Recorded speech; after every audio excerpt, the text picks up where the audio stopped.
이사야 40장 1절부터 5절까지 교도하겠습니다. 1절 제가 있습니다. 너희 하나님이 이르시되 너희는 위로하라 내 백성을 위로하라. 너희는 예루살렘의 마음에 닳도록 말하며 그에게 외치라. 그 노역의 때가 끝났고 그 죄악이 사함 받았느니라. 그의 모든 죄로 말미암아 여호와의 손에서 벌을 배나 받았느니라 할지니라. 외치는 자의 소리여 이르되 너희는 광야에서 여호와의 길을 예비하라. 사막에서 우리 하나님의 대로를 평탄하게 하라. 골짜기마다 도두어지며 산마다 언덕마다 낮아지며 고르지 않은 곳이 평탄하게 되며 험한 곳이 평지가 될 것이다. 같이요.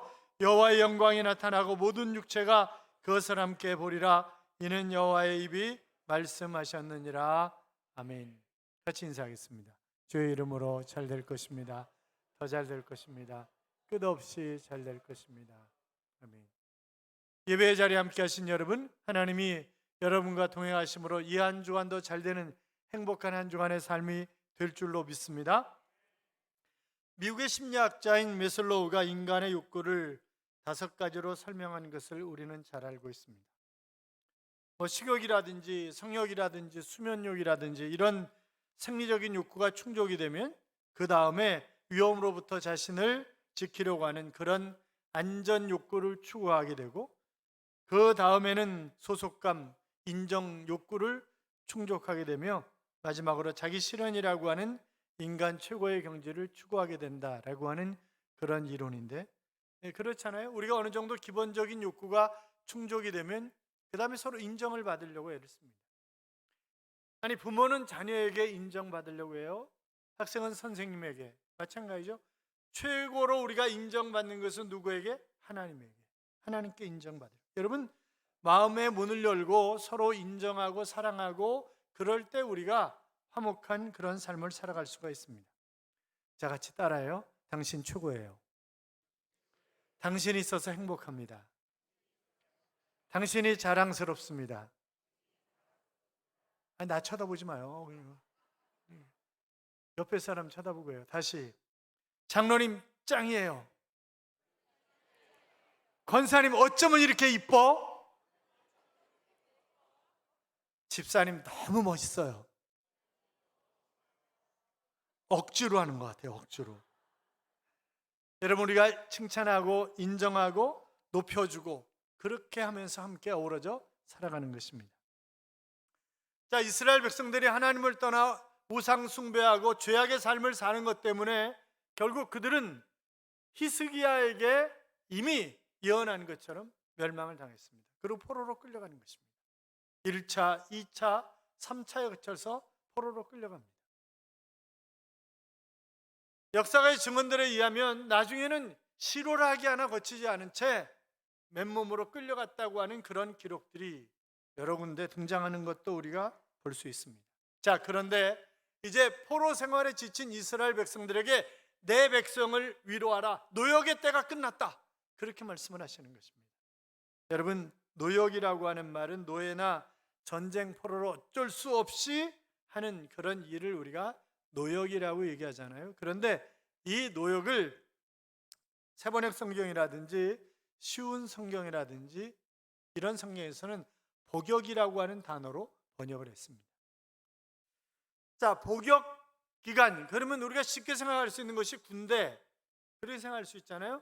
또 법원으로부터 판결을 받고 감방 안에 들어와 있는 기간, 이런 것들을 우리가 복역 기간 이렇게 얘기를 한단 말이죠. 그런데 복역을 다른 말로 번역하면 고생이라고 번역할 수 있습니다.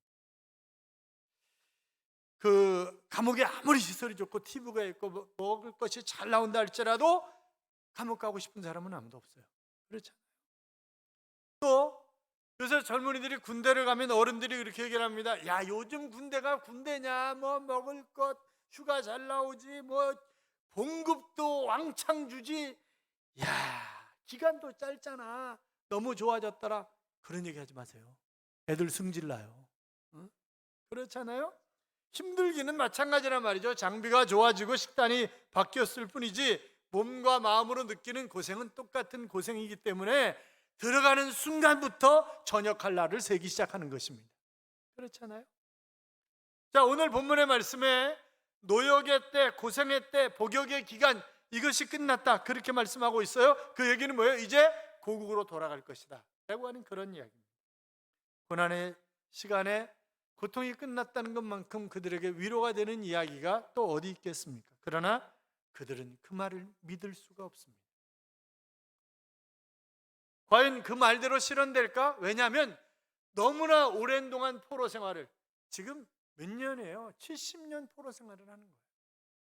그러니까 너무 오랜 포로 생활을 하니까, 아니 김병의 효자 없다, 우리가 그런 얘기가 있는 것처럼 길어지면, 그때는 힘들고 길어지면 하나님이 정말 살아계실까? 하나님이 정말 나를 사랑하시는 건가? 이런저런 생각도 우리가 해야 하잖아요, 보면.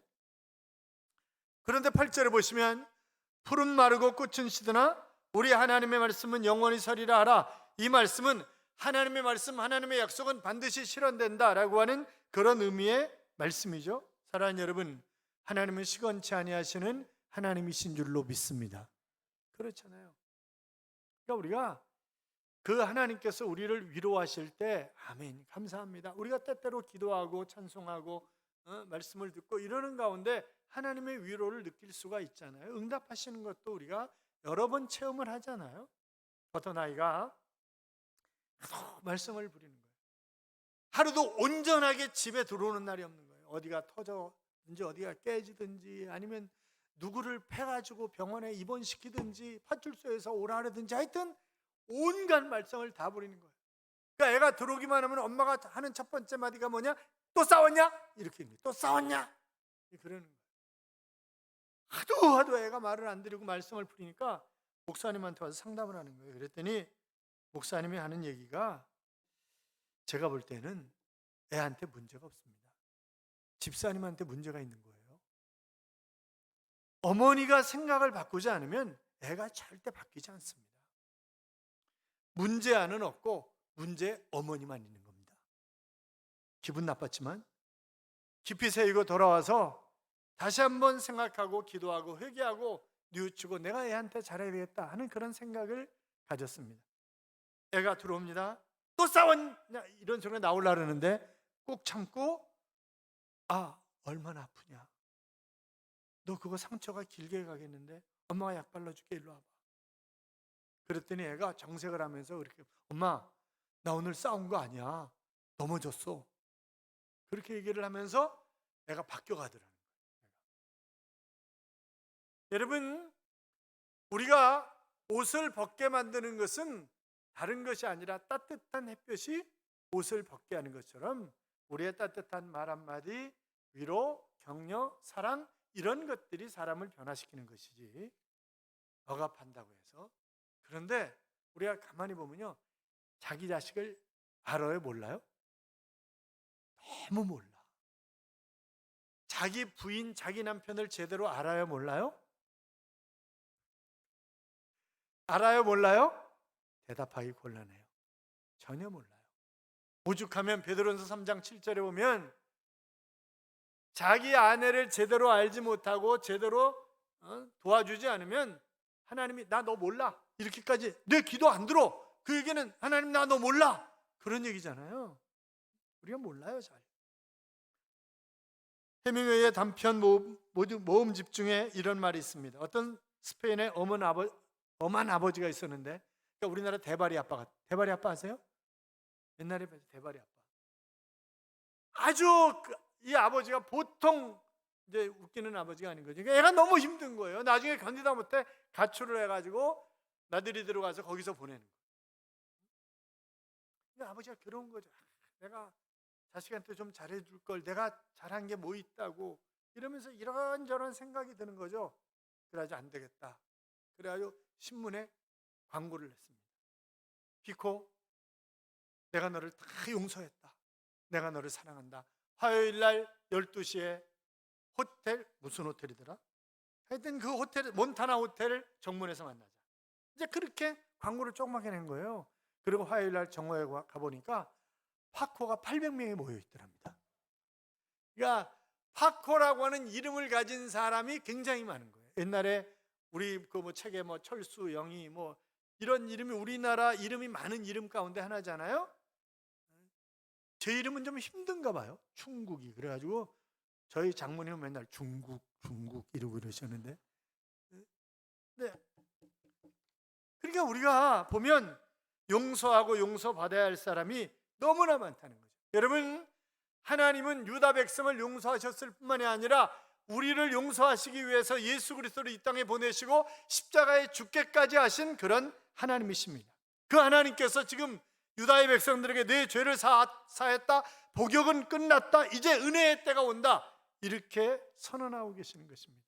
너희가 이제 더 이상 진노의 자식이 아니라 은혜의 자식이라고 그렇게 말씀하시면서 하나님의 온전한 사랑을 이야기하고 계시는 것을 볼 수 있는데, 여러분, 그것이 복음이죠. 그것이 복음입니다. 1978년에 로마 교황 요한 바울 1세가 서거하셨습니다. 취임한 지 33일 만에. 세계가 깜짝 놀란 거죠.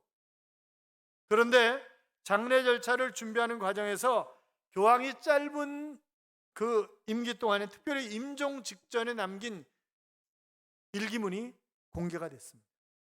그 내용은 이런 것이었습니다. 부자들이여, 가난한 자들을 기억해 주십시오. 직장인들이여, 무직자들을 기억해 주십시오. 건강한 자들이여, 병든 자들을 기억해 주십시오. 남을 위해서 슬퍼하는 사람은 복이 있습니다, 라고 하는 이런 일기문이 공개가 되었어요.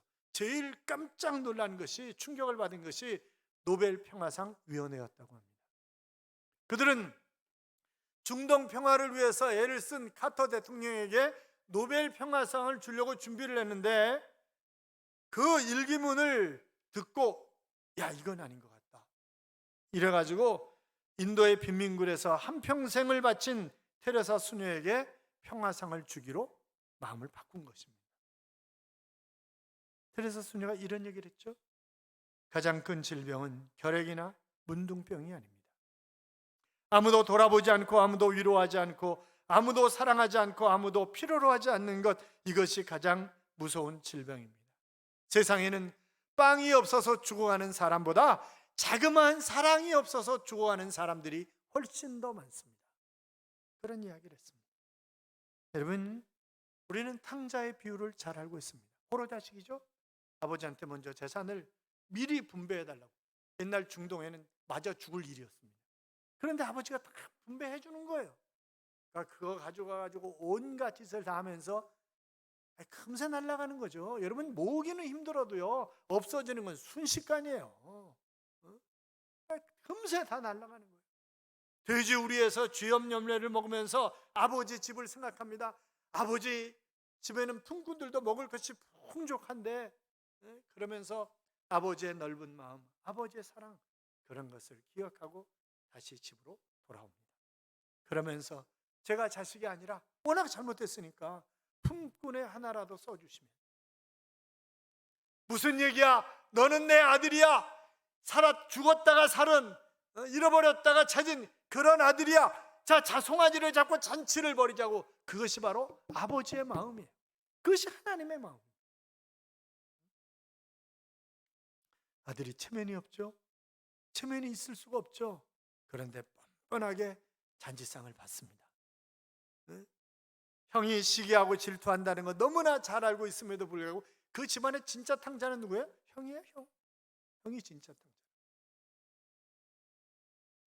여러분, 그냥 뻔뻔하게 앉아서 잔치를 받아먹는 것, 그것이 바로 믿음이라고. 내가 아무런 공로가 없지만, 내가 아무런 자격이 없지만, 그러나 베푸신 은혜, 베푸신 사랑, 그것을 그냥 받는 것, 감사합니다. 그게 믿음이라. 자, 3절 4절 봐요. 3절 4절 같이 읽어요. 외치는 자의 소리여 이르되 너희는 광야에서 여호와의 길을 예비하라. 사막에서 우리 하나님의 대로를 평탄하게 하라. 골짜기마다 도도해지며 산마다 언덕마다 낮아지며 고르지 아니한 곳이 평탄하게 되며 험한 곳이 평지가 될 것이요. 아멘. 산은 낮아져야 되고 골짜기는 높아져야 되겠고 첩경을 곱게 하라, 이렇게 명령을 하시죠. 골짜기마다 도도해지며. 자, 이건 다 뭐예요? 마음을 얘기하는 거예요. 마음. 여러분, 마음에 깊은 골짜기가 생기면 분열이 생깁니다. 사랑할 수 없습니다. 주님과 동행하는 삶을 살아갈 수가 없습니다. 산마다 언덕마다 낮아지며 그랬죠. 여러분, 교만하면 우리가 절대 하나님과 동행하는 삶을 살아갈 수가 없습니다. 내 교만한 마음을 꺾어야 합니다. 늘 말씀드리잖아요. 교만은 패망의 선봉이다. 그랬잖아요. 교만의 높은 산을 낮춰 겸손의 평지가 될 때 비로소 주님이 보이고 이웃이 보이고 가족이 보이고 진리가 보이는 것이지, 그렇지 않으면 보이지 않습니다. 고르지 아니한 것이 평탄하게 되며 험한 것이 평지가 될 것이요, 사람이 다닐 수 없는 험한 곳이라도 평지가. 자, 이 험한 곳은 뭐예요? 거친 상태의 마음이에요. 내 마음이 거칠면 좋은 말 안 나가요. 그렇잖아요. 내가 직장에서 정말 힘들고 어려운 일이 있었는데 집에 와가지고 여보 오늘도 고생했지, 그런 얘기 나와요? 안 나와. 인상 팍 쓰고 들어가. 그래도 뭐라 하면 짜증내. 그게 왜 그래? 자기 마음 상태가 거칠어 있기 때문에 그래요. 우리가 중산층으로 그래도 어느 정도 살만한 삶을 살아야 되는 이유는 성격 형성이 그래야 자녀들이 좋게 되기 때문에 그렇습니다. 여러분, 데모하는 아이들 늘 말씀드리잖아요. 저도 데모해봐서 잘 알아요. 앞장서서 데모하는 아이들 다 뭐예요? 빈민촌 출신들이야. 다 어렵게 사는 애들이에요. 그러니까 어릴 때부터 성격이 안 좋게 형성이 되는 거예요. 이게 다 부정적으로 보여, 모든 게. 그래서 성격 형성이 제일 잘 되는 게 누구예요? 중산층이에요. 중산층. 그 다음에요, 부자들. 그 다음에 빈민층이 제일 힘들게 되는 거예요. 이건 생활이 그렇게 만드는 거예요, 삶이.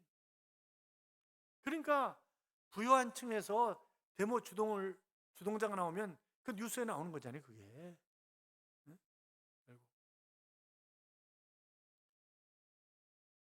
사랑하는 여러분, 웬만큼 잘 사시기 바랍니다. 잘 살아야 돼요. 왜 잘 살아야 돼요? 쇼펜하우가 행복론에서 했다는 얘기 했잖아요. 첫째는 명랑한 정서가 있어야 된다. 그래 행복하다. 그러니까 늘 웃을 수 있어야지. 그냥 모든 것 그냥 그럴 수도 있지 뭐. 서상훈이 얘기한 것처럼 돌 씹으면 돌보다 쌀이 더 많잖아. 밥이 좀 탔으면 누룽지도 먹는데 뭐. 그렇잖아요. 좀 치르면 죽도 먹는데 뭐. 이런 자세, 그런 거. 건강, 또 정신적인 평온함. 그래서 그런 얘기 했잖아요. 칼 힐트가 겨울에 외투 한 벌이면 족한데 뭐 깃이 세워져 있고 색깔은 어떤, 그럼 10벌이라도 만족할 수 없다는 거예요. 그거는 결단코 그건 안 되는 거예요. 그리고 내가 어떤 일을 하고 싶을 때 약간의 재산이, 돈이, 일단 내가 일하고 싶은데 돈이 있어야지, 그래야 내가 행복할 수 있다. 그런데 한 가지 쇼펜하우가 놓친 거 있죠? 뭐라고요? 그거는 믿음입니다. 신앙입니다. 믿음이 있어야. 그래서 여론조사의 창시자인 조지 갤럽이 누가 가장 행복한가라고 하는 것을 조사했더니 하나님을 만난 체험을 한 사람들이 가장 행복하다. 누가 제일 힘들어하는가?